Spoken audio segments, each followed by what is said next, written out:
Reservation ఉండకూడదు అంటున్న singer Sridevi ఉండకూడదు అంటారు. అక్కడ బాగానే మాట్లాడుంటారుగా, ఇక్కడ చెప్పడానికి భయపడుతున్నారా ఏంటి? ఇక్కడ భయపడట్లేదు, అదే చెప్తున్నా నేను. అక్కడ మాట్లాడి 90% వెళ్తానని 10% వెళ్ళనని 50-50 అండి. 50-50 లేవు ఆప్షన్స్ లో. 90% వ్యాక్స్ టాస్క్ వచ్చింది. మేల్ కంటెస్టెంట్స్కి వచ్చేసరికి మనీష్, షాకిబ్. సో వీళ్ళ ముగ్గురులో ఎవరు స్ట్రాంగ్ అనుకుంటున్నారు? అక్కడ సపోజ్ ఆ పెన్ ఉందంటే ఆ పెన్ను ఇప్పుడు అటు రాయమంటారా ఇటు రాయమంటారా, అది పెన్సిల్ అవుతుందా పెన్ అవుతుందా, దాన్ని సో దమ్ము శ్రీజాని ఒకేసారి జ్యూరీ మెంబర్స్, శ్రీముఖి అందరూ కూడా అంత హైప్ ఇచ్చేసారు.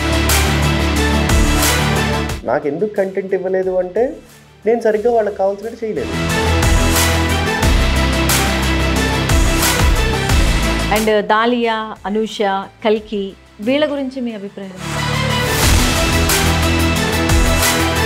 సింగర్గా మీకు రిగ్రెట్ అయిన సిచ్యువేషన్ ఏంటి? లో స్కేల్లో పాడాను, అయినా సెలెక్ట్ అయ్యాను. శృతి పోకుండా లైవ్ పోకుండా కరెక్ట్గా పాడాను, అయినా సెలెక్ట్ అయ్యాను. ఇప్పటికి యూట్యూబ్లో ఉన్న పాట. ఒక సాంగ్ మా కోసం. ఓ ఆటు పోటు గుండె మాటుల్లోనా సాగేనా. Hi, hello, namaste, welcome to Voice Monkeys Media. నేను మీ KV. So Bigg Boss season 9కి సంబంధించి అగ్ని పరీక్ష హాట్స్టార్లో అయితే దుమ్ము రేపేస్తోంది. ఇక ఈ 7th నుంచి బిగ్ బాస్ మనం చక్కగా బుల్లితెర మీద మా టీవీలో కూడా చూడొచ్చు. సో ఆ కంటెస్టెంట్స్ వెళతారు కదా లోపలికి. ఎవరు వెళుతున్నారు? కామనర్స్ ఇప్పుడు సెలబ్రిటీస్ అయిపోయారు, ఇంకా వెళ్ళకముందే చెప్పాలంటే. ఎందుకంటే సెలబ్రిటీస్ అయితే ఆ రోజు రివీల్ అవుతారు. ఆ రోజు నాగార్జున గారు స్టేజ్ మీద ఒక్కొక్కరిని పంపించడం, వాళ్ళని ఇంట్రడ్యూస్ చేయడం, అదంతా ఎప్పుడూ జరిగే పాత పద్ధతి. కానీ ఈసారి కొత్తదనంగా చాలా చేంజ్గా ఈ ఎపిసోడ్ని అయితే, ఈ సీజన్ అయితే ప్లాన్ చేశారు. సో చాలా కొన్ని వందలు వేల అప్లికేషన్స్లోంచి 45 మెంబర్స్ని సెలెక్ట్ చేశారు. సెలెక్ట్ చేసి వాళ్ళకి Zoom meetings, Zoom calls, group discussions రకరకాలు పెట్టారనమాట. మాటలతో చిత్రహింసలు చేస్తుంటారు మేబీ, నాకు తెలిసి. సో అలాంటి కామనర్స్గా వచ్చిన ఒక సెలబ్రిటీ చెప్పాలి అంటే. సో కామనర్స్గా తన్ని తాను మనకి పరిచయం చేసుకున్నారు ఒక పాప్ సింగర్ చెప్పాలంటే. సో సింగర్ శ్రీతేజ గారు మరి ఈరోజు బిగ్ బాస్లోకి అడుగు పెడతారా లేదా? సో అడుగు పెడతారని ఎంతమంది అనుకుంటున్నారో వాళ్ళు మాత్రం ఖచ్చితంగా కామెంట్ సెక్షన్లో కామెంట్ చేయండి. మరి ఈయన రివీల్ చేస్తారా లేదా అనేది చూద్దాం. హాయ్ అండి. హలో అండి. Hi hi. ఎలా ఉన్నారు? Super, all good all good.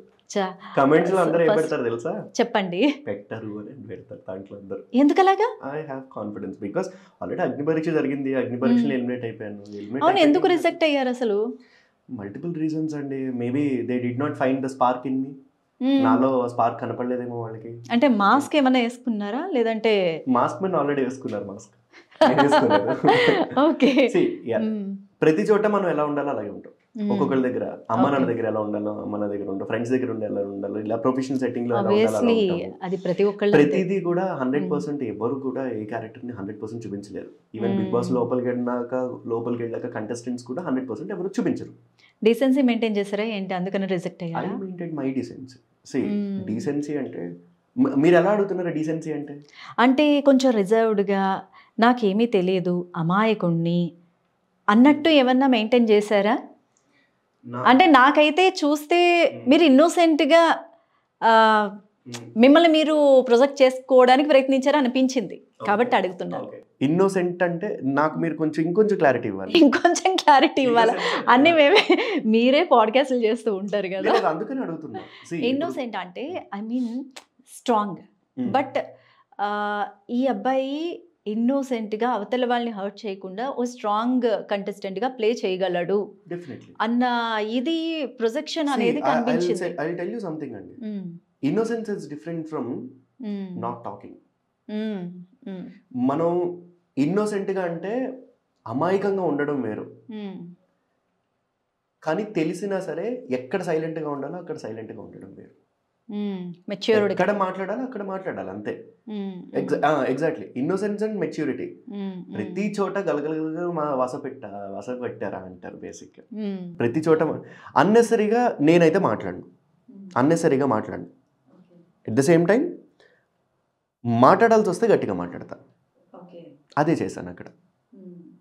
Even personal ఇంటర్వ్యూలో కానీ గ్రూప్ డిస్కషన్స్లో 10 మందిని కూర్చోబెట్టారు. ఇలాగా 10 మందిని కూర్చోబెట్టి ఫస్ట్ రౌండ్ మాది.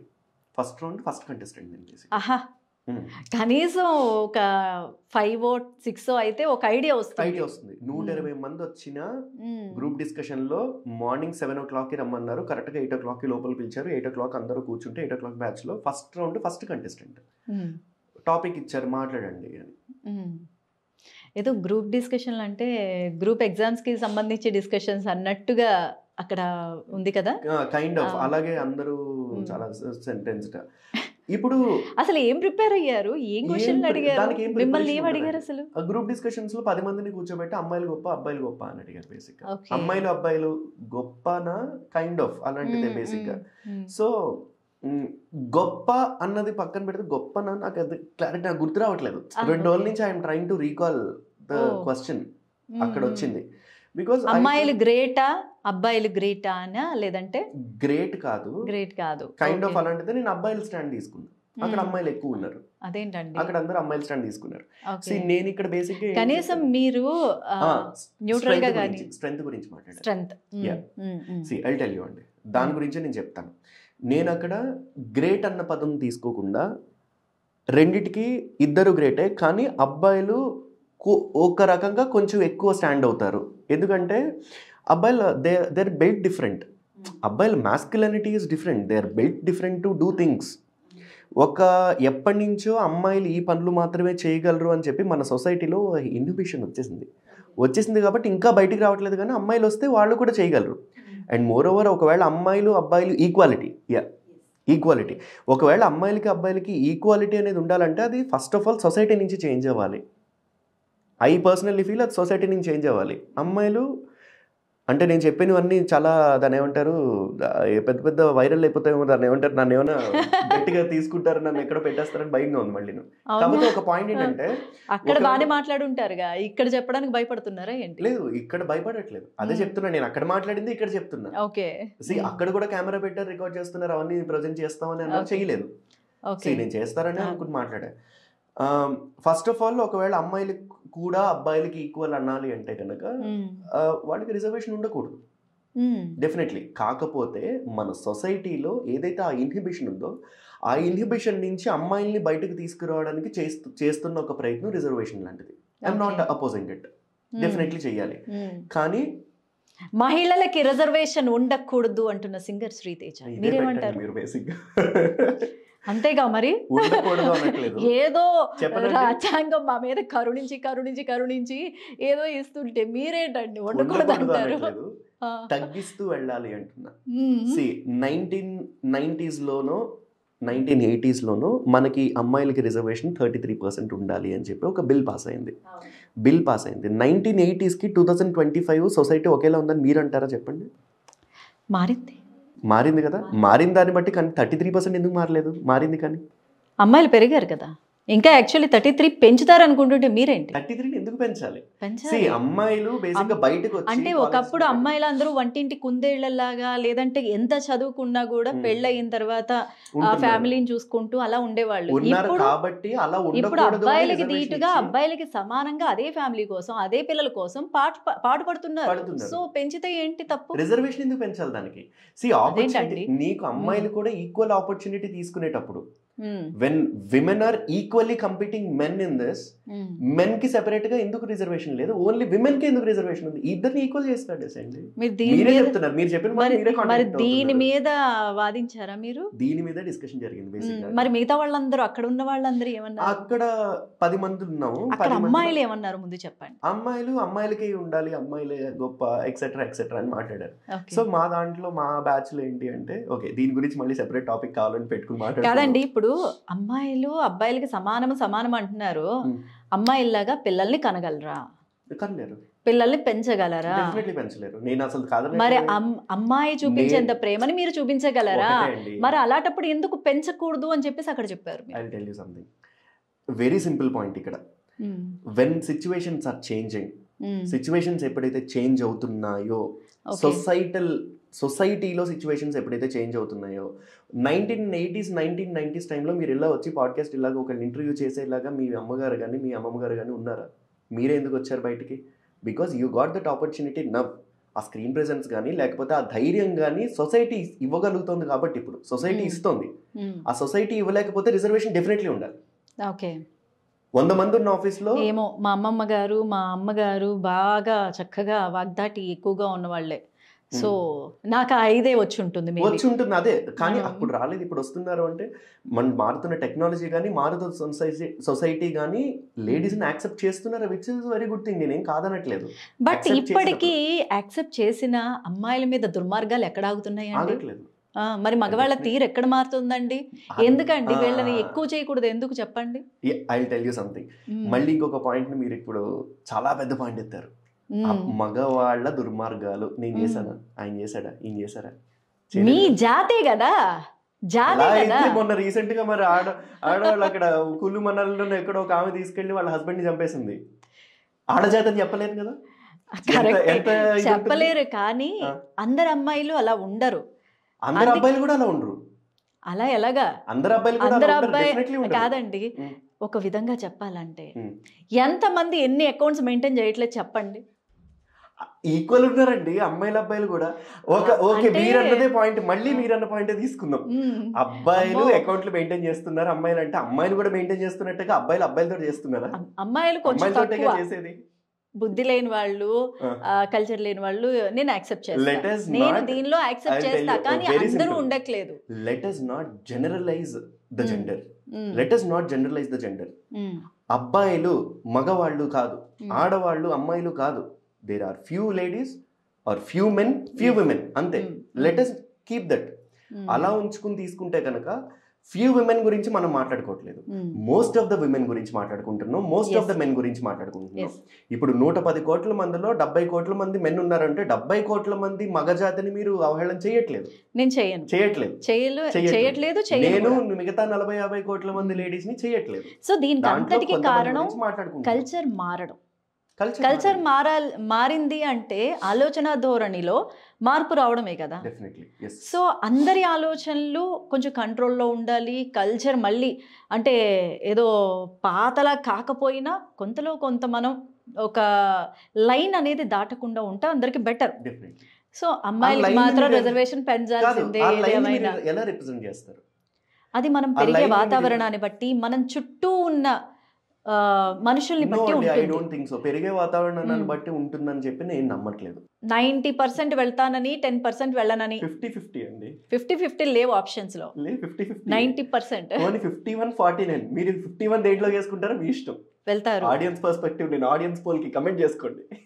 ఓకే, ఇంతకీ ఏమన్నా వచ్చిందా కాల్ కానీ లేదంటే ఒక మెసేజ్ కానీ మెయిల్ కానీ? ఇక్కడ బేసిక్ గా ఏంటి అంటే we all live in hope. Already అన్ని పరీక్షలోకి వెళ్ళిన వాళ్ళు కానీ, ఆల్రెడీ కొంతమందికి అప్రోచ్ అయిన వాళ్ళు, బయట వాళ్ళు కానీ ఎవరైనా నా గురించి అన్నట్లు కాదు, అందరూ ఒక హోప్ తోటి వెళ్ళాలన్న హోప్ తోటి ఉంటాం. ఈ మధ్యలో టీమ్ తోటి, అది అగ్ని పరీక్ష బిగ్ బాస్ టీమ్ అవ్వచ్చు, లేకపోతే బిగ్ బాస్ సంబంధించిన పిఆర్ టీమ్ అవ్వచ్చు, వీళ్ళందరితోటి మల్టిపుల్ కాల్స్ అందరికీ జరుగుతుంటాయి. అలాగే నాకు కూడా కాల్స్ జరిగాయి. బట్ ఏది ఎక్కడ వరకు అంటే రిజెక్ట్ అయిన వాళ్ళకి కూడా కాల్స్ వస్తూనే ఉంటాయా? ఉంటాయండి. నేను ఐ థింక్ వస్తూనే ఉంటాయి అనుకుంటున్నాను నేను. అంటే వైల్డ్ కార్డ్ ఎంట్రీ ద్వారా కానీ ఏమన్నా ఆలోచిస్తారంటారా? వాళ్ళ షో వెళ్ళే తీరుని ఏమీ చెప్పట్లేదు, నేను ఫిక్స్ అయిపోయా. షో వెళ్ళే తీరుని బట్టి మనం చాలా చిన్నవాళ్ళు. They are organizing a very big reality show.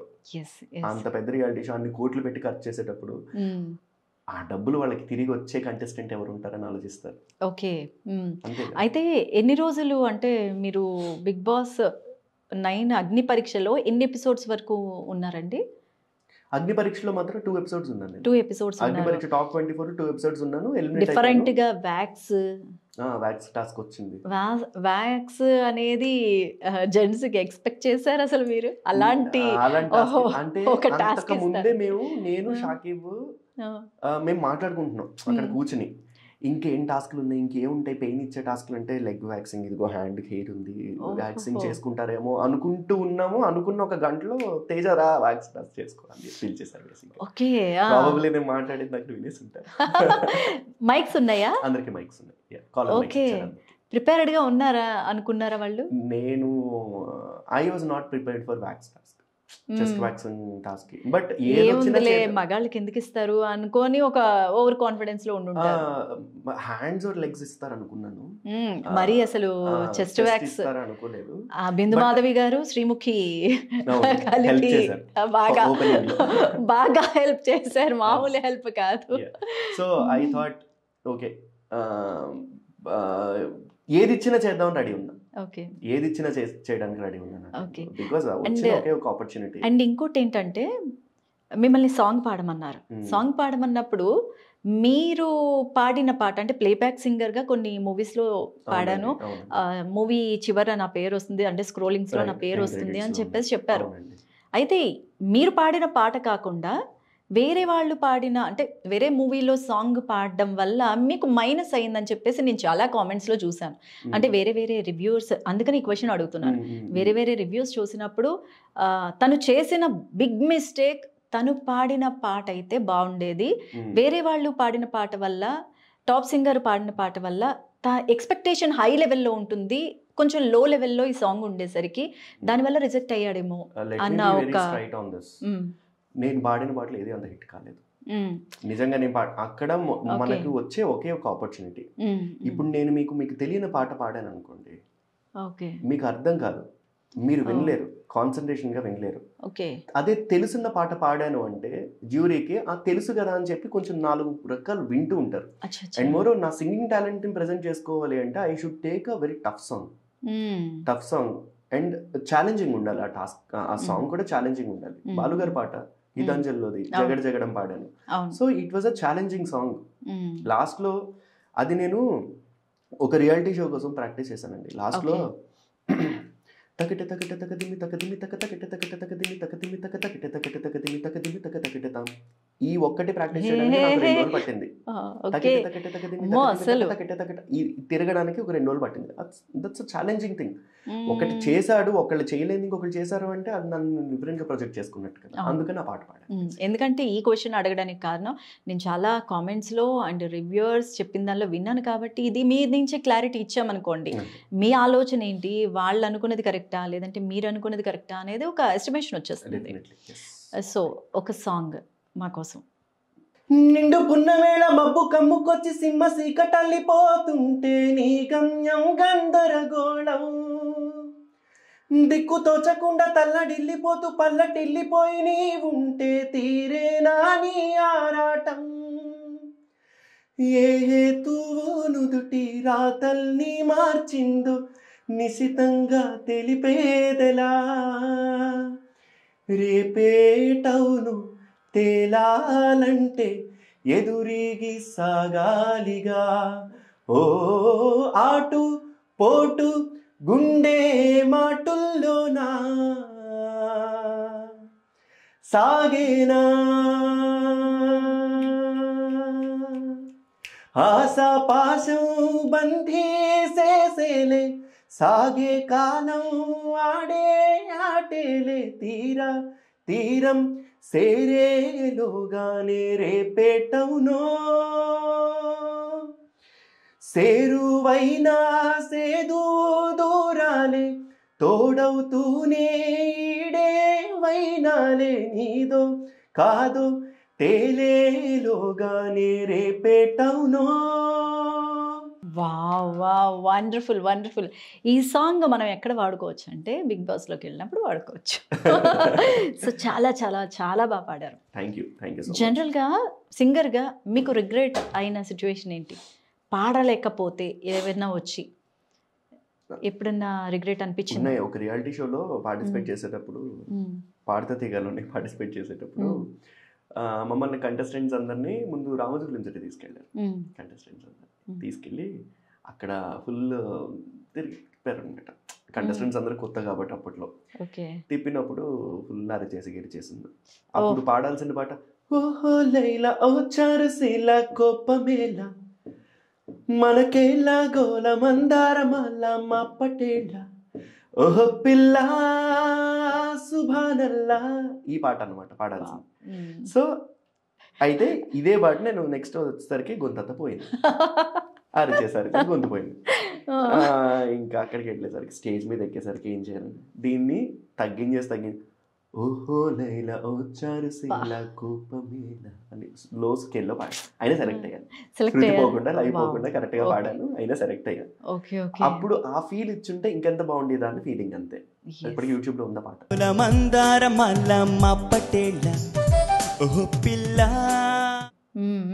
వింటాం, ఖచ్చితంగా వింటాం. ఓకే. అండ్ బిగ్ బాస్ ఈ అగ్ని పరీక్షలో కామనర్స్గా వెళ్ళడం మీకు హ్యాపీ అనిపించిందా? లేదంటే ఇన్ని సాంగ్స్ పాడాను కదా, నేను ఒక ప్లేబ్యాక్ సింగర్ని కదా, సెలబ్రిటీ హోదాలో వెళదాము, ఒకవేళ అలా ట్రై చేద్దాము, అది హ్యాపీ అనిపించిందా? ఇలా కామనర్గా వెళ్ళడం హ్యాపీ అనిపిస్తుందా? I don't know if I can get a chance to enter into the Big Boss in a celebrity category. ఇప్పట్లో ఐ డోంట్ థింక్, ఏమో పిలుస్తారో లేదో తెలియదు. బట్ నాకు ఎదురుకుండా ఉన్న ఆప్షన్ ఏంటంటే అగ్ని పరీక్ష, కామనర్స్ కేటగిరీ. కామనర్స్ కేటగిరీలో కామనర్స్ కేటగిరీలో నేను అప్లై చేసుకుని నన్ను తీసుకున్నారు అంటే నన్ను టీమ్ వాళ్ళు ఆర్ బిగ్ బాస్ వాళ్ళు నన్ను కామనర్ కింద కన్సిడర్ చేసి పెట్టారు. Then I'm not called as a celebrity. అక్కడతోటి క్వశ్చన్ ఈజ్ ఆన్సర్. ఇది మీ గురించి మీరు చెప్పుకుంటున్నప్పుడు ఈయనంటే ప్లేబ్యాక్ సింగర్ అంటున్నారు, ఈయన సాంగ్స్లో నా పేరు కనిపిస్తుంది, మూవీస్లో అంటున్నారు, ఎన్ని 40-50 పాడారు, 50 పాడారు. అలాంటిది ఇలా కామనర్స్గా వచ్చారు ఏంటి అని అనిపించింది. బట్ మీరు చెప్తున్న ఆన్సర్ అయితే చాలా చాలా రీజనబుల్గా అనిపించింది. అలా అయితే కనుక మా సింగర్స్ బ్యాచ్ లో ప్రతి ఒక్కళ్ళు కూడా కనీసం ఒక 10 పాటలు పాడిన వాళ్ళమే మినిమం. అందరు సింగర్స్ కూడా ఏదో చిన్న సినిమాకో చిన్న సినిమాకో ట్రాక్స్, ఆల్బమ్స్, ఇండిపెండెంట్ మూవీస్ కు, షార్ట్ ఫిల్మ్స్ కు ఏదో ఒకటి పాట పాడిన వాళ్ళమే. అందరూ సెలబ్రిటీస్ అవ్వాలి, అందరినీ గుర్తుపట్టగలగాలి. అందరూ గుర్తుపట్టట్లేదు అంటే we are upcoming artist, upcoming singers. మరి ఇప్పుడు బిగ్ బాస్ లోకి అవకాశం వస్తే మీరు ఫేమ్ కోసం వెళ్తున్నారా, నేమ్ కోసం వెళ్తున్నారా, లేదంటే డబ్బుల కోసం వెళ్తున్నారా, దేనికోసం వెళ్తున్నారు? ఫస్ట్ మనం అక్కడికి వెళ్ళాము అంటే 2 రకాలు. నేను పనిచేసే ఇండస్ట్రీలో నేను అక్కడికి వెళ్ళాను అంటే నా మీద ఇంకొక 10 మంది చూస్తారు, నన్ను తేజ అనే సింగర్ ఉన్నాడు అని గుర్తుపడతారు. అంతెందుకు అగ్ని పరీక్షకి వెళ్ళి వచ్చిన వెంటనే నాకు అపార్ట్ ఫ్రమ్ దీస్ ఇంటర్వ్యూస్ అగ్ని పరీక్షకి వెళ్ళి వచ్చాక దగ్గర ఒక 10-15 మంది మ్యూజిక్ డైరెక్టర్స్ ఫోన్ చేశారు. ఇండిపెండెంట్ షార్ట్ ఫిల్మ్స్ చేసేవాళ్ళు ఇలాగా రండి పాడండి అని. నాకు ఆపర్చునిటీ వచ్చినట్టే కదా. ఆపర్చునిటీ వచ్చాక మనం ఎలా యూజ్ చేసుకుంటానో అన్న దాన్ని బట్టి డిపెండ్ అయి ఉంటుంది తప్పితే I don't think Big Boss వల్ల నేము, ఫేము, మనీ వచ్చేస్తాయని నేను నమ్మను. అది మనం ఎలా యూజ్ చేసుకుంటామో దాన్ని బట్టి వస్తుంది. సో ఇప్పుడు బిగ్ బాస్ అగ్ని పరీక్షలోకి వెళ్ళిన ఎవరైతే కామనర్స్ ఉన్నారో ఈరోజు వరల్డ్ వైడ్గా హాట్స్టార్లో అందరూ చూస్తున్నారు, ఐడెంటిటీ వస్తుంది, పాపులర్ అయిపోతున్నారు. అంటే వాళ్ళు బిగ్ బాస్ హౌస్లోకి ఎంట్రీ ఇచ్చినా ఇవ్వకపోయినా పాపులర్ అయిపోయారు. సో వరుస పెట్టి మరి ఇంటర్వ్యూలు ఇచ్చేస్తున్నారు. సో ఒకవేళ మీరు బిగ్ బాస్లోకి వెళ్ళాక మీ గేమ్ ప్లాన్ ఎలా ఉంటుంది? ఎలాంటి శ్రీతేజ అనే చూస్తాం? అది ప్లాన్ పెట్టుకుని వెళ్ళే రియాలిటీ షో కాదు అది. అంటే ఆల్రెడీ చాలా సీజన్లు అయిపోయాయి కాబట్టి మైండ్ ఒకటి ఫిక్స్ అవుతుంది కదా. ఒక్కొక్క సీజన్ ఒక్కోలా నడుస్తుంది, ఒక్కొక్క సీజన్లో ఒక కంటెస్టెంట్స్ ఒక్కోలా ఉంటారు. ప్లాన్ పెట్టుకుని వెళ్ళే గేమ్ కాదు బిగ్ బాస్ అనేది. అక్కడికి వెళ్ళాక కంటెస్టెంట్స్ని బట్టి, జరిగే టాస్క్లను బట్టి, వాళ్ళు ప్రవర్తించే విధానాన్ని బట్టి వేసుకునే ప్లానే గేమ్ ప్లాన్. ముందు పెట్టుకుని వెళ్తే ఇట్ వోంట్ వర్క్అవుట్. నాకే వర్కౌట్ అవ్వలేదు అగ్ని పరీక్షలో. నేను ముందు ఓకే ఇలా మాట్లాడదాము, ఇవి మాట్లాడదాము అని చెప్పి వెళ్ళాను. నేను ఐ థాట్ ఇలా మాట్లాడదాము, కానీ ఒక ఇది పెట్టుకుని వెళ్ళి అక్కడికి వెళ్ళాక మాట్లాడడం జరిగింది. డిఫరెంట్గా మాట్లాడాను, నాకు వర్కౌట్ అవ్వలేదు. హాట్స్టార్లో రెగ్యులర్గా ఫాలో అవుతున్నారా? ఫాలో అవుతున్నా.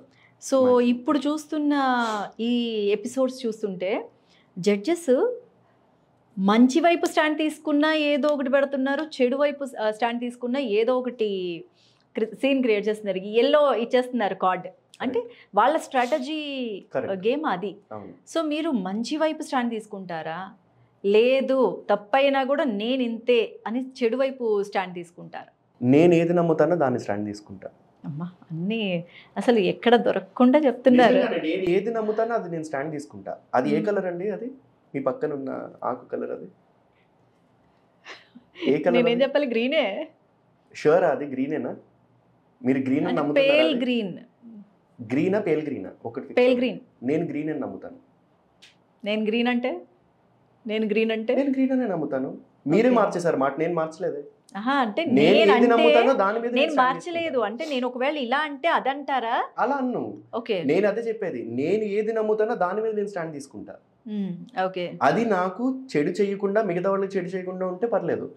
ఒకవేళ కో కంటెస్టెంట్ ఇంకొకళ్ళ గురించి నా దగ్గరికి వచ్చి చాడీలు చెప్తున్నారు అంటే నేను ఓపెన్ గా చెప్పడానికి రెడీ. చెప్పమంటే చెప్తాను, చెప్పొద్దంటే చెప్పను. It depends on the situation. అక్కడ కాలక్షేపం ఎక్కువ దొరుకుతుంది, ఎందుకంటే no phones, no TV, no paper. చెప్పుకునేదే చాడీలు. అదే చెప్పుకోవడానికి, కాలక్షేపం చేయడానికి వాళ్ళ దగ్గర ఇదే రచ్చరచ్చ. అసలు చాలా కాలానికి ఒక రిలాక్సేషన్ మూడ్లోకి వెళ్తాం ఏమీ లేకుండా. సో ఎలా ఫీల్ అవుతున్నారు ఒకవేళ వెళితే? ఇంకా మీరు కంక్లూషన్ అంటే క్లారిటీ ఇవ్వలేదు కాబట్టి వెళితే ఆ హౌస్లోకి వెళ్ళడం మీకు ఎలా అనిపిస్తుంది? వెళ్తే I would be very more than happy. First చాలా హ్యాపీ ఫీల్ అవుతా. ఎందుకంటే that's one of the opportunities I have in my mind. నాకు వెళ్ళాలి అని ఉంది. ఒక్క పాయింట్ వరకు నేనే చెప్తున్నా, బిగ్ బాస్ ఏంట్రా అందరూ వెళ్తారు, ఈ దాంట్లో వెళ్ళి గొడవలు పడతారు, నెగిటివ్ అవ్వడం తప్పితే ఏం లేదు అని. కానీ ఒక పాయింట్ తర్వాత నేను అర్థం చేసుకున్నది ఏంటంటే that's a reality show, that's a game show. Reality show అంటే సింగింగ్, రియాలిటీ షో అంటే అదొక కాంపిటీషన్లో నెగ్గాలి. Bigg Boss is a reality show, it's a game, దాంట్లో నెగ్గాలి. నెగ్గి వస్తే ఆ ఇచ్చే ఎడ్డిల్ అండ్ రష్, ఆనందం, ఆ హ్యాపీనెస్ వేరు. నెగ్గడానికి వెళ్ళాలి. నెగ్గితే మనం ఒకటి ప్రూవ్ చేసుకోవచ్చు. నెగ్గకపోయినా నేను ఎంత 100% ఇచ్చాననేది మనకంటూ ఒక ఎక్స్పెక్టేషన్ అనేది మనం సెట్ చేసుకోవచ్చు. మనం ఒక బార్ని సెట్ చేసుకోవచ్చు. ప్రతి దాంట్లోనే అంతే కదా. మన చదువులో మనం ఎంత చదువుతాం, ర్యాంక్ ఎంత వస్తుంది, ఒక యూట్యూబ్ ఛానల్ రన్ చేస్తుంటే దీనికి సబ్స్క్రైబర్లు ఎంత వస్తారు, దీనికి ఇన్కమ్ ఎంత వస్తుంది, రెవెన్యూ ఎంత వస్తుంది, అదొక బార్ ఎక్స్పెక్టేషన్. మనం ప్రతి దాంట్లోనే ఇది ఒక rat race, we are in rat race. So I want to go in to that. వెళ్తే దాని నుంచి వచ్చే బై ప్రొడక్ట్స్ ఏంటి అంటే ఫేమ్, మనీ, ఇవన్నీ బై ప్రొడక్ట్స్. మనం ఫస్ట్ ప్రూవ్ చేస్తాం. తర్వాత బయటకు వచ్చాక మొత్తం మారిపోతుంది future. It depends on our hands. నేను బయటకు వచ్చాక కూడా నేను ఏమీ లేకుండా ఇంట్లో ఉండి నాకు ఆపర్చునిటీస్ రావాలి, ఛాన్సులు రావాలి, నా దగ్గరికి అందరు రావాలి, నాకు ఆడ దగ్గరికి రావాలి అంటే ఇనీషియల్లీ వస్తాయేమో. ఇనీషియల్లీ వచ్చిన పేరుకి నా ఇన్స్టాగ్రామ్ చూస్తే ఇప్పటికి నాకు ఆల్మోస్ట్ 1 million 2 million రీచ్ ఉంది, 1.5 million రీచ్ ఉంది. ఒక 2 నెలల తర్వాత ఇది ఉంటుందా? ఉండదు. ఈ రీచ్ డెఫినెట్లీ ఉండదు. నేను ఈ రీచ్ చెప్పలేము, అది 10 million అవ్వచ్చు, లేదంటే 10,000 కూడా పడిపోవచ్చు. నేనేమి నా ఇన్స్టాగ్రామ్ అకౌంట్ ఉంది కదా అని చెప్పి నాకు అలా రీచ్ వస్తుంది కదా అని చెప్పి అలా చూసుకుంటూ ఫాలోవర్లు చూసుకుంటూ రిఫ్రెష్ చేసుకుంటూ ఉన్నానంటే దట్ డజంట్ హ్యాపెన్. నేను నా కంటెంట్ ఇవ్వాలి. ఒకవేళ నేను షోకి వెళ్ళకపోయినా నా పాటలు నేను ఉన్నాను కాబట్టి పాటలు పాడాలి, నేను ఇంటర్వ్యూస్ చేస్తున్నాను కాబట్టి నా పాడ్కాస్ట్ ఇంటర్వ్యూస్ నేను రిలీజ్ చేసుకోవాలి, షార్ట్స్ చేసుకోవాలి, నా బిజినెస్ నేను చూసుకోవాలి. అవును, యాక్టింగ్ కూడా మీకు ఇంట్రెస్ట్ కదా? ఇంట్రెస్ట్ ఉంది అండి. మరి ఎందుకంటారు? వస్తే చేస్తా. ఇంకా రాలేదా? నేను ఎవరిని అప్రోచ్ అవ్వలేదు. ఎగ్జాక్ట్లీ ఇందాక మాట్లాడిన పాయింటే. బిగ్ బాస్ అయిపోయిన తర్వాత బిగ్ బాస్ అయినా అవ్వకపోయినా మనం అప్రోచ్ అవ్వాలి తప్పితే మన ఎవరు అప్రోచ్ అవ్వరు. ఇప్పుడు నాకు ఇంట్రెస్ట్ ఉంది కదా అని చెప్పి నేను ఇంట్రెస్ట్ ఉంది అని చెప్పేస్తే నన్ను ఎవరు పిలవరు. ఎలాంటి క్యారెక్టర్స్ కి ఇంట్రెస్ట్? అంటే నెగటివ్ క్యారెక్టర్సా? లేదంటే ఈ మధ్య కాలంలో అందరూ పాజిటివ్ అంటే మంచి క్యారెక్టర్లతో నెమ్మదిగా ప్రేక్షకులతో కనెక్ట్ అవుతారు. అదే నెగిటివ్ అయితే వెంటనే కనెక్ట్ అయిపోతున్నారు. అందుకని నెగిటివ్ క్యారెక్టర్స్కి ఎక్కువ ఇంట్రెస్ట్ చూపిస్తున్నారు. సో అందుకని నెగిటివ్ క్యారెక్టర్స్ మీకు ఇష్టమా లేదంటే positive characters? It's a character, ఏదో ఒకటి క్యారెక్టర్. ఒకవేళ వచ్చి నా టేబుల్ మీద ప్లేట్ పెట్టి నీకు వడ్డిస్తాను అంటే ఐఎమ్ హ్యాపీ టు ఈట్. నువ్వే వడ్డించుకో అంటే ఆలోచిస్తాను, ఎలా వడ్డించుకోవాలి, ఎంత వడ్డించుకోవాలో నాకు తెలియదు. అసలు అక్కడ నీకు ఫుడ్డే లేదు, నువ్వు అన్ని సరుకులు కొని తెచ్చుకోవాలంటే నేను చేయను. That's not my cup of tea. Acting is not my cup of tea, singing is. Okay. And అగ్ని పరీక్షలో మేల్ కంటెస్టెంట్స్కి వచ్చేసరికి మనీష్, నెక్స్ట్ ఇందాక మనం అనుకున్న అబ్బాయి పేరేంటి, ముస్లిం, షాకిబ్ అండ్ ఇంకొక 1 more కంటెస్టెంట్ హరీష్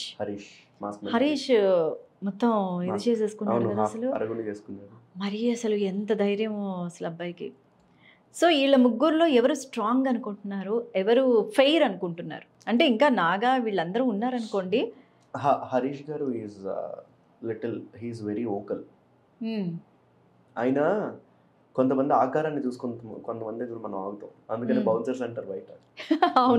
వాళ్ళని చూసే బయట అందరూ బౌన్సర్స్ అందరూ ఉంటారు. ఆయన ఆ స్టైల్ అనమాట. కొంచెం ఎవరైనా ఆయన చూస్తే ఆగాల్సిందే, కొంచెం ఆలోచిస్తారు మాట్లాడడానికి. ఆయన మాట్లాడినా కూడా కొంచెం ఆయన తప్పునైనా రైట్ నైనా స్ట్రాంగ్ గా మాట్లాడడానికి చూస్తారు. That is much needed in Big Boss. Okay, తన మైండ్ లో అనుకున్నది దాని మీద stand. That is very much needed in. కానీ ఆయనకి ఎక్కువ అవకాశం రావట్లేదు కదా, చేసుకుంటూనే వెళ్తున్నారు. అంటే అంతగా మిగతా వాళ్ళకి వచ్చినంత అవకాశం ఈయనకి రాలేదు పెద్దగా.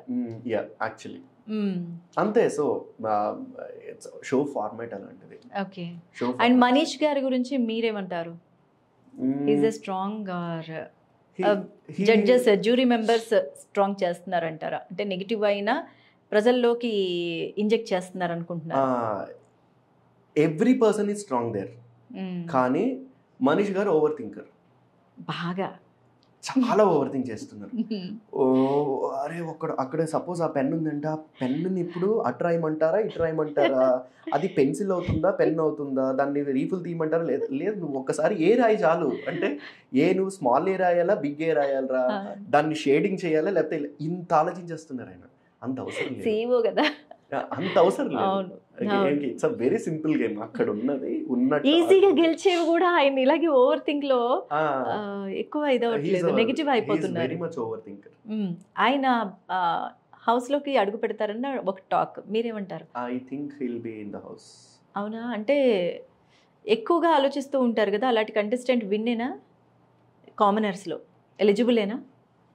ఎవరైనా అక్కడికి వెళ్ళగా నేర్చుకుంటారు. ఆయన ఫస్ట్ 4 ఎపిసోడ్లో ఓవర్ థింక్ చేశారు. 5th ఎపిసోడ్కి ఆయనకి జ్ఞానం తెలిసి వచ్చింది. అమ్మ నేను ఎక్కువ ఆలోచిస్తే నాకే రివర్స్ లో పడుతుందిరా అని చెప్పి. లేదు, ఇప్పటికీ అలాగే ఉన్నారు ఆయన. కొన్ని సందర్భాల్లో చూసుకుంటే సామెత ఉంటుంది చూసారా, పుట్టుకతో వచ్చింది పుడుకలతో కానీ పోదంటారు బేసిక్. ఆయన పెరిగిన విధానం, పెరిగిన వాతావరణం, ఆయన చేసే జాబ్ వల్ల ఆయనకి అది వచ్చింది. ఆయన నేర్చుకుంటున్నారు. Is a learner. ఆయన ఈజ్ అ లెర్నర్ కాబట్టి నేర్చుకుంటూ ముందుకు వెళ్తారు. ఎవరికి అక్కడ ఉన్న వాళ్ళు ఎవరికి కూడా బిగ్ బాస్ ఫార్మాట్ ఏంటి, అగ్ని పరీక్ష ఫార్మాట్ ఏంటి ఎవరికి తెలియదు, ఎవరికి ముందు చెప్పలేదు, ఎవరికి ఫేవరెట్ కూడా కాదు. అందరూ అక్కడికక్కడ నేర్చుకుని ముందుకు వెళ్తున్న వాళ్ళే. ఒకళ్ళు కొంచెం త్వరగా నేర్చుకుంటారు, షాకీబ్ లాంటి వాళ్ళు కొంచెం నెమ్మదిగా నేర్చుకుంటారు. షాకీబ్ అందరినీ నవ్వించడానికి మంచి కమెడియన్ లాగా అక్కడ పనికొచ్చారు యాక్చువల్లీ. తన డౌట్స్ అన్ని కూడా ఆడియన్స్ ని నవ్వులు తెప్పించేలాగా ఉన్నాయి యాక్చువల్లీ. సో చాలా అంటే ఒక కమెడియన్ ని చూస్తున్నట్టు అనిపించింది. అలాంటి వాళ్ళు కావాలి యాక్చువల్గా. yes, ఎంటర్టైన్మెంటే కదా షో అంటే, ఉండాలి. స్లో ప్రాసెస్ ఉన్న మైండ్ ఒకటి ఉండాలి. అవును. అండ్ లేడీ కంటెస్టెంట్స్ కి వచ్చేసరికి శ్రీజ ఉంటుంది. ఎందుకంటారు అంటే ఒకేసారి అమ్మాయిని హైప్ లేపేసినట్టు నాకు అనిపించింది. అండ్ ఆడియన్స్ కి కూడా అదే. ఇప్పుడు నేను అడిగినవన్నీ నాకు అనిపించినవి, నా పర్సనల్ గా అనిపించినవి కాదు, నేను విన్నవి, నేను కామెంట్ సెక్షన్ లో చూసినవి కాబట్టి అడుగుతున్నాను.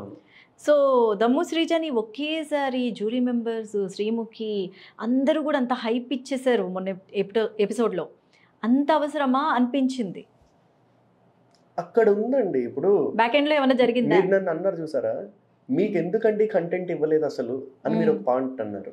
ఆమెకి ఎందుకండి కంటెంట్ ఇచ్చారు, నాకు ఎందుకు కంటెంట్ ఇవ్వలేదు అంటే నేను సరిగ్గా వాళ్ళకి కావాల్సినట్టు చేయలేదు. తనకు కంటెంట్ ఎందుకు ఇచ్చారు అంటే వాళ్ళకి కావాల్సినట్టు చేసింది, అయిపోయింది అక్కడతోటి. Simple answer. ఏమో నాకు సాటిస్ఫాక్షన్ లేదు ఈ ఆన్సర్ కి. అక్కడ కావాల్సిన కంటెంట్ తను ఇవ్వగలుగుతుంది. బిగ్ బాస్ కి ఎలా కావాలో, లేకపోతే జనం ఎలాంటివి చూస్తే నచ్చుతుందో తనకు తెలుసు. టాస్క్లు చేయగలదు, ఫిజికల్ గా మెంటల్ గా ఆలోచించగలదు, గట్టిగా మాట్లాడగలదు. తన పర్సనాలిటీని తను అక్కడ నిరూపించుకుంటుంది. తను అక్కడే కాదు, స్టేజ్ మీదే కాదు, ఆఫ్ స్టేజ్ కూడా అలాగే ఉంటుంది. తను అలాగే సరదాగా గట్టిగా మాట్లాడుతూ అది చేస్తూ ఇచ్చేస్తూ ఆఫ్ స్టేజ్ కూడా అలాగే ఉంటుంది. తన క్యారెక్టర్ని తను రిప్రజెంట్ చేసుకుంటుంది. It's a very good thing. అంటే యాక్టివ్గా ఉన్న వాళ్ళని చూస్తావా, డల్గా ఉన్న వాళ్ళని చూస్తావా? డల్గా మూలను కూర్చున్న వాళ్ళని చూడం, యాక్టివ్గా ఉన్న వాళ్ళని చూడాలనిపిస్తూ ఉంటుంది మనకు. కరెక్టే. అండ్ దాలియా, అనూష, కల్కి వీళ్ళ గురించి మీ అభిప్రాయం ఏంటి? వాళ్ళ ముగ్గురులో ఐ థింక్ కల్కి deserves a little more.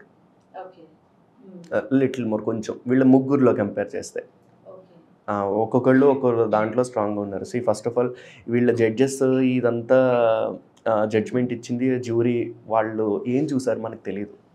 Interview రౌండ్స్లో interview round మనకు చూపించింది 2-3 నిమిషాలే, ఏదో ఒక 45 నిమిషాలు గంట సేపు స్పెషల్ ఉంటుంది కదా. సో చేశారు, వాళ్ళు అన్ని రకాలుగా చూసారు కాబట్టి డెఫినెట్లీ ముందు ప్రాసెస్లోకి ముందుకు పంపించారు. ఓకే. సో వీళ్ళందరిలో నేను చెప్పిన ఈ పేర్లలో ఒకవేళ ముగ్గురు బిగ్ బాస్లోకి కామనర్స్గా వెళ్తారు అంటే మీరు ఎవరి పేర్లు చెప్తారు? శ్రీజ, హరీష్, మనీష్ గారు. ఓకే. సో టాప్ 3లో హౌస్లోకి అడుగు పెట్టబోతున్నారు శ్రీజ, మనీష్, హరీష్ గారు. సో రివీల్ అయిపోయింది అనమాట, ఓపెన్ అయిపోయింది మాకు. రివీల్ కాదు, నా ఉద్దేశం ఇది. మేమేదో అనుకుంటామండి. 2 సెప్టెంబర్ చెప్తున్నా, నాకు అసలు ఇంకా తెలియదు, ఎవరికి తెలియదు. ఇన్ఫాక్ట్ ఎవరికి అందరికి కూడా అందరినీ షూట్ డే రమ్మని చెప్పి కాల్స్ వచ్చేట, నాకు తెలియదు, అందరినీ రమ్మని చెప్పారు. సో అందరూ అక్కడ 6th అందరికి కూడా కాల్స్ వచ్చాయి అని చెప్పేసి గ్రూమింగ్ ఇవన్నీ సెషన్స్ ఉంటాయి. అవును ఉంటాయి, తెలీదు. సో అందరికి అన్ని వచ్చాడు కాబట్టి ఎవరు వెళ్తారు. నా ఉద్దేశం అయితే వీళ్ళ ముగ్గురు 3 different characters in the whole big boss. Naga కూడా. ఓకే. నాగా కల్కి కల్కి డిజర్వ్స్ మోర్, డెఫినెట్లీ కల్కి డిజర్వ్స్ మోర్. బట్ ఇంకొంచెం ప్రూవ్ చేసుకుని ఉంటే బాగుండేది. తను కూడా ఉంటే బాగుంటుంది. She is a very active personality. టక్క మాట్లాడుతుంది, గలగల మాట్లాడుతుంది. బట్ తనకి కూడా అసలు ఆ ప్రొజెక్షన్ ఇవ్వట్లేదు, అసలు ఛాన్స్ రావట్లేదు. చేస్తే ఇస్తారు అంతే. సో ఫైనల్లీ బిగ్ బాస్ గురించి అగ్ని పరీక్ష కానీ లేదంటే సెలబ్రిటీ ఎంట్రీస్ కానీ వీటి గురించి ఏం చెప్తారు? బిగ్ బాస్ సీజన్ 9 గురించి ఏం చెప్తారు ఆడియన్స్కి? బిగ్ బాస్ సీజన్ 9లో కొంచెం అందరూ మంచి వాళ్ళు వచ్చి కంటెంట్ ఇచ్చేవాళ్ళు, నాలాంటి వాళ్ళు ఎవరైనా వచ్చి తీసుకుంటే నన్ను తీసుకుంటే నాలాంటి వాళ్ళు వస్తే బాగుంటుందని నేను నమ్ముతున్నాను. ఓకే. నేను వస్తే ఓట్ చేయండి. ఓకే, చెప్పండి, పర్వాలేదు, మేము తర్వాత వేసుకుంటాం. అదే నేను వస్తే ఓట్ చేయండి, వస్తే ఓట్ చేయండి అని రివీల్ చేస్తారు, క్లారిటీ ఇచ్చేస్తారు. నేను వస్తే నాకు తెలీదు. ఓకే. సో చాలా మంచి విషయాలు చాలా చక్కగా చెప్పారు, చాలా ఓపెన్గా చెప్పారు. అండ్ బిగ్ బాస్ సీజన్ 9లోకి మీ ఎంట్రీ కోసం అందరూ కూడా వెయిట్ చేస్తున్నారు. అండ్ ఆల్ ది బెస్ట్ అండి. ఇంకొకటి, బయట ఇప్పటికే చాలా మంది తేజ వైల్డ్ కార్డ్ లో వెళ్తాడు, వైల్డ్ కార్డ్ కన్ఫర్మ్ అయిపోయింది, అది ఇది అని చెప్పి వాళ్ళు కూడా వచ్చేసింది, అగ్రిమెంట్స్ అయిపోయాయి, సైన్లు అయిపోయాయి. నాకు తెలియకుండా నా సైన్ ఎవరైనా ఫోర్జరీ చేస్తే నాకు తెలియదు. నేను ఇప్పటి వరకు అయితే అగ్రిమెంట్ సైన్ పెట్టలేదు, నాకు తెలియదు. ఓకే. కాదు, రెమ్యూనరేషన్ కూడా ఫిక్స్ అయిపోయిందట. ఒకవేళ ఎంత ఇస్తారు అని మీ ఉద్దేశం? నేను 10 లక్షలు అడిగాను. 10 లక్షలు అడిగాను రోజుకి 10 లక్షలు అడిగాను. మొత్తం బిగ్ బాస్లోకి వస్తే నా వల్లే బిగ్ కంటెంట్ వస్తుంది, నా వల్లే బిగ్ బాస్ హిట్ అవుతుందని చెప్పి మొత్తం కలిపి గంపగుత్తగా ఇస్తే ఒక 2-3 కోట్లు ఇవ్వండి, లేకపోతే అసలు వద్దండి అని చెప్పాను నేను. నిజమేనా? నమ్మేటట్టు చెప్పండి. నమ్మేటట్టు, నాకు బయట రూమర్స్ కూడా నమ్మేటట్టు ఉంటే నేను నమ్మేటట్టు చెప్తాను. ఓకే, అదే బయట వచ్చిన రూమర్స్ కాదు, మీ అభిప్రాయం చెప్పండి. రాజ్ తరుణ్ గారు 3-4 సీజన్ల నుంచి వస్తారు అంటున్నారు, ఇప్పటికీ ఆయన రాలేదు. అలాంటిదే పేరేమో ఇది కూడా, నాకేం తెలుసు. అంటే వాళ్ళకి కావాలంటే తీసుకుంటారు, లేదు అంటే అది ఎంత చిన్నవాళ్ళైనా ఎంత పెద్దవాళ్ళైనా ఆ ప్రోగ్రామ్ కి నా క్యారెక్టర్ కానీ ఆ పర్సనాలిటీ కానీ ఆ క్యారెక్టర్ కానీ పనిచేస్తుందంటే తీసుకుంటారు, లేదు అంటే తీసుకోరు. It's not against someone, it's a TRP show. ఒకవేళ మీకు ఆఫర్ వస్తే రెమ్యూనరేషన్ ఎంత ఇది చేస్తారు మీరు అడుగుతారు? వచ్చినప్పుడు నేను అసలు మీ ఒపీనియన్ ఏంటో చెప్పండి, మాకు తెలుస్తుంది కదా, తర్వాత వేసుకోవాలి కదా. శ్రీతేజ హౌస్ లోకి అడుగు పెట్టినందుకు రెమ్యూనరేషన్ ఎంతో తెలుసా?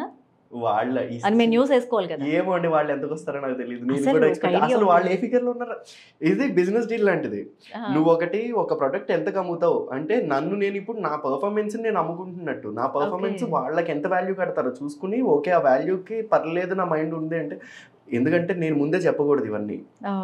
నా వాల్యూని నేను ముందు కట్టుకున్నాను అంటే, ఓహో చాలా తక్కువకి వచ్చాడే అన్న ఫీలింగ్ రాకూడదు, ఇంత ఎక్కువ అడిగేసాడా అన్న ఫీలింగ్ కూడా రాకూడదు.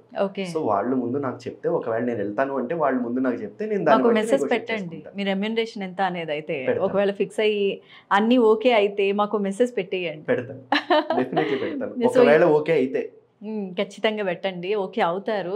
నాకెందుకో మీరు ఎలిజిబుల్ పర్సన్ అనిపిస్తోంది. Thank you so much. అది సెలబ్రిటీ లిస్ట్లో చూసినా ఓకే, లేదంటే కామనర్స్ లిస్ట్లో వెళ్ళినా మీరు వెళ్ళాలని మనస్ఫూర్తిగా కోరుకుంటున్నాము. అండ్ ఆల్ ది బెస్ట్ అండి, బెస్ట్ ఆఫ్ లక్. అండ్ మీ ఇంత వాల్యుబుల్ టైం యాక్చువల్లీ వరుస కడుతున్నాయి ఛానల్స్ అన్నీ కూడా ఇంటర్వ్యూస్ కోసం. సో వాల్యుబుల్ టైం మా పాడ్కాస్ట్లో కూడా పార్టిసిపేట్ చేసినందుకు thank you very much. So much.